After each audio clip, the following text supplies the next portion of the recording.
On commence par une visite guidée, je dirais, de la vie.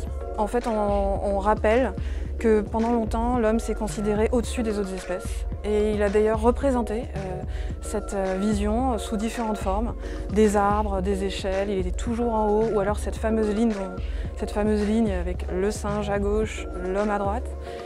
Là, dans cette visite guidée, on explique qu'en réalité, les scientifiques aujourd'hui ont travaillé et sont capables de représenter le déploiement de la vie depuis ses origines sous une autre forme. Cette forme, c'est l'arbre du vivant et il est sphérique. Et on va voyager dans les branches de l'arbre du vivant.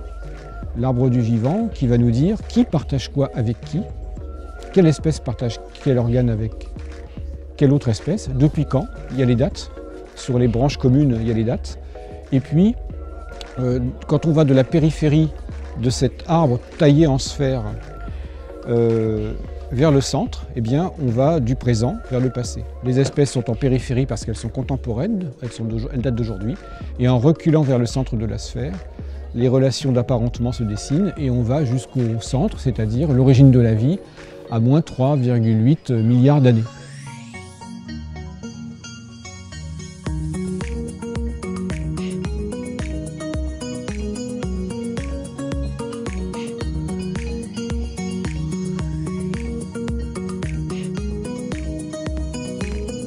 Après, on a trois parties exploratoires.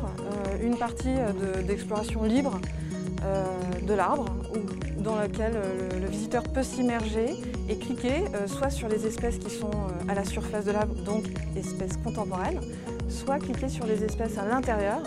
Et d'ailleurs, à l'intérieur de l'arbre, on découvre des espèces qui ont disparu, notamment des dinosaures, et donc elles sont sous ce qu'on appelle des formes de fossiles, puisqu'aujourd'hui ce sont les fossiles qui sont les traces de cette vie disparue.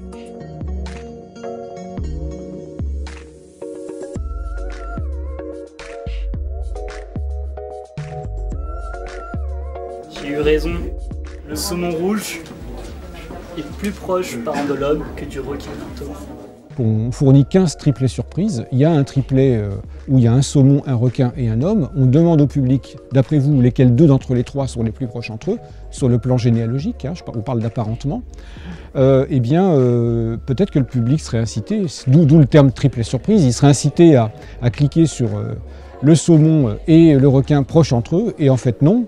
Une truite est plus apparentée à nous qu'elle ne l'est du requin. Elle partage avec nous maxillaire, prémaxillaire, dentaire, frontal, pariétal, toute une série d'os que la truite et l'homme partagent entre eux. Cette sphère, elle raconte quoi aussi? Elle raconte le fait qu'il s'agit là d'une mise à jour de la classification.